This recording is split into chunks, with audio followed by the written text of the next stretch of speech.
shout out my Minute.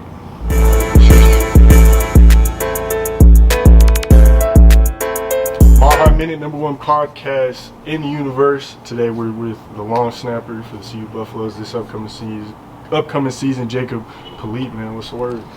Not too much. I'm just happy to be down here. Just, like I said, getting used to Boulder, and I've really been enjoying it so far. It's a nice kind of change of pace for me, and I can't wait for the season and what's to come for CU.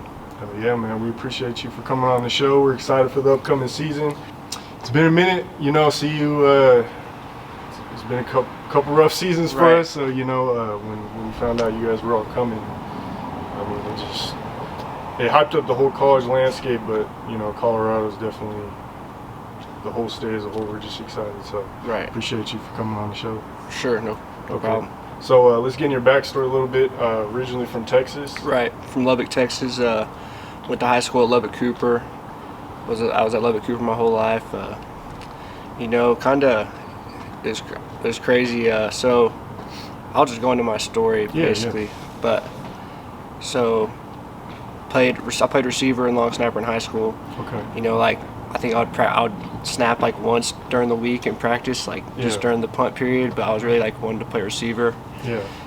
And I became a pretty good receiver my senior year. Got some D3 offers, and I was it's just not worth it to me. I'm just gonna go be a student at Texas Tech, and I'll just call it. Maybe I'll just be done with football. And then, so 2 weeks before I graduated, the special teams coach that was at Jackson State called me and offered me a preferred walk-on. Okay.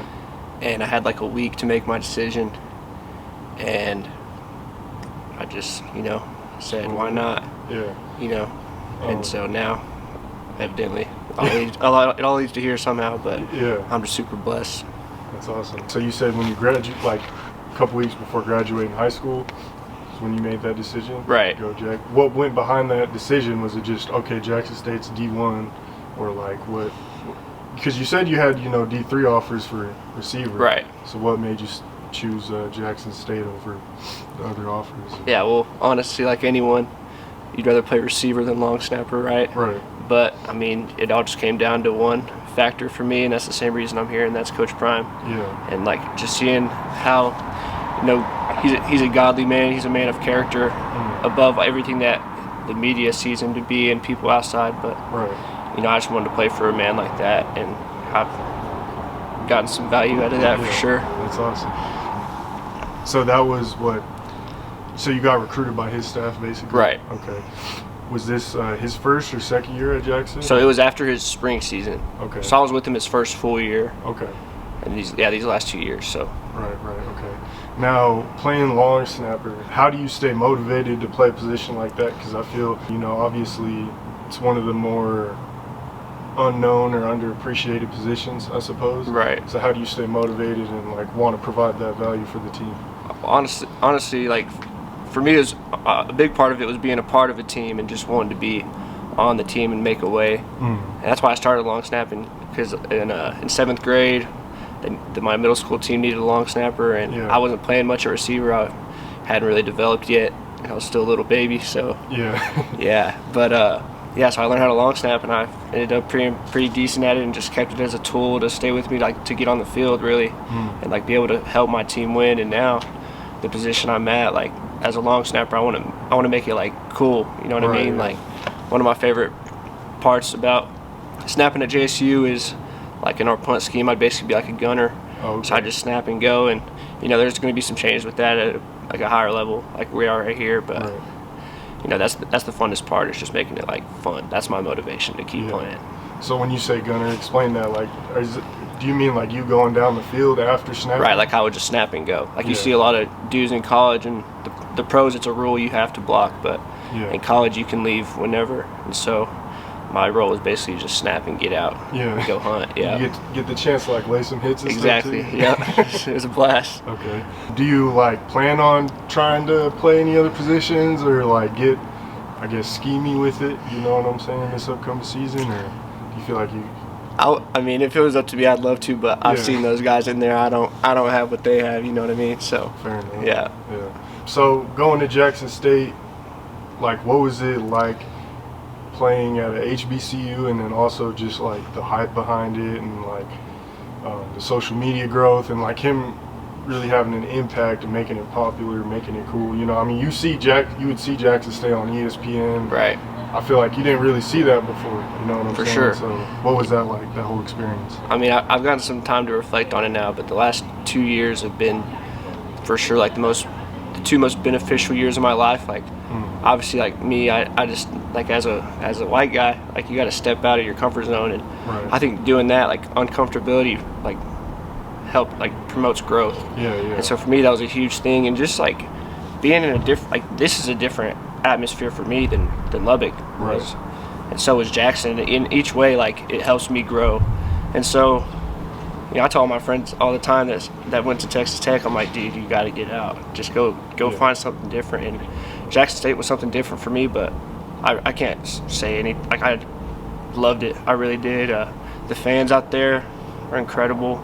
Right. You know, I'm super thankful for what Jackson State did for me and all my teammates and everything like that. So Okay. That's awesome. So, like you said, being white at an HBCU, how did that like impact you in a positive way and kind of, I guess, make you more like, how'd you adapt to that environment? You know what I'm saying? Stuff like that.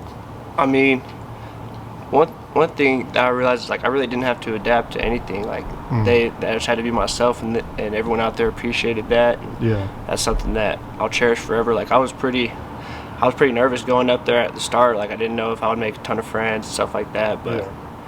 You know, it was just a blast. I loved everything about it. That's dope. Okay. Now, what led into your decision to head to CU? Same reason that led me to Jackson State, Coach Prime. Fair enough. Yeah. What was that moment like when you heard he was coming to CU, and you know the hype and like the news and everything that surrounded it? Yeah. Well, it was. The news came out. We were in the hotel. We were about to play in the SWAC championship game. So then I'm like freaking out, right? Yeah. 'Cause, like, I don't know.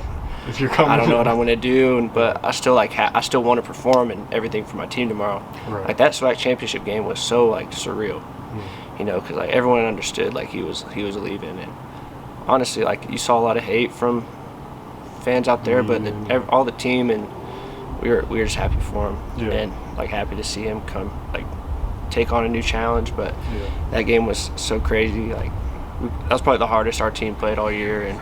Just because we just want to play for each other, you know what I mean? Right. Now I feel like when you have the kind of I want to use a different word than clout, right? that Coach Prime has, like just the legendary status. You know what I'm saying? I feel like that's obviously you're gonna get a lot of love, but you're gonna get some naysayers as well. Right. But you know, just to see how like the team had a positive outlook on it and supported him, and I mean, you can't really like. You know, if you're a positive person, you can't really deny like the amount of impact he had at Jackson, and then even just coming here in what, a couple months he's been here, like hasn't even coached a game, and yeah, I've heard from people that have already been here saying it's completely different in a good way, and that's super cool to see. I mean, people weren't really talking about CU last year. I mean, of course we're all, as a Colorado, when we're watching the games, we want to see him win and stuff, but like it was tough, you know what I'm saying? Right. Tough to watch. I think they won one game, so like you said, even just him being here for a couple months, no games coached yet, but just the impact. You could see like a lot of the recruits. You could see how hard you guys work and the difference in mentality and stuff like that. So we're definitely excited for the upcoming season. Now, do you have any like personal goals, team goals for the upcoming season? We just want to win, honestly. Like as a long snapper, there's not a lot of personal goals. Like obviously, like basically the whole job is just like don't mess up, right? And so basically just don't mess up and help the team win and just continue to be a good teammate. Right. Okay. Cool. Do you got any final thoughts, shout outs, last minute things you want to speak on? Man, I can't say too much. I'm just excited for the season, and you know, I'm like anxious to see how all this plays out, but I think it's going to be a good thing for us. Right. Yeah. How is the energy so far, like transferring from Jackson to here? How do you feel about the culture out here, living in the mountains and stuff? It's completely different for sure. Yeah. But like the views every day, it's a good chance for me to see like God's creation and just like and like appreciate it more. Right. So that's a cool thing for me. But You know, everything's just super different, and it's gonna take some getting used to, but you know, it's not a bad different. And like I said, like being uncomfortable definitely promotes growth. So Right. I'm excited for that and to see how it molds me as a man. You used to the altitude yet? Yeah, they do some stuff like with nutrition and everything that help us get more accustomed to it. I'm not in the best shape as compared to some of these guys, but I get through the workouts for sure. So Yeah. Okay. Cool. yeah, Well, I appreciate you for coming on the yeah, show. man, appreciate it. Where can people find you on Instagram, Twitter, all the good stuff? Instagram is Jacob_Politte. Politte spelled Politte. My Twitter is JacobPolitte_, and that's about it. Okay. Cool. Yeah, man. Can I get a shout out from All High Minute one time? Yep. Shout out my high minute. All right. Appreciate you for Yeah, coming man. on the show. Let's do it.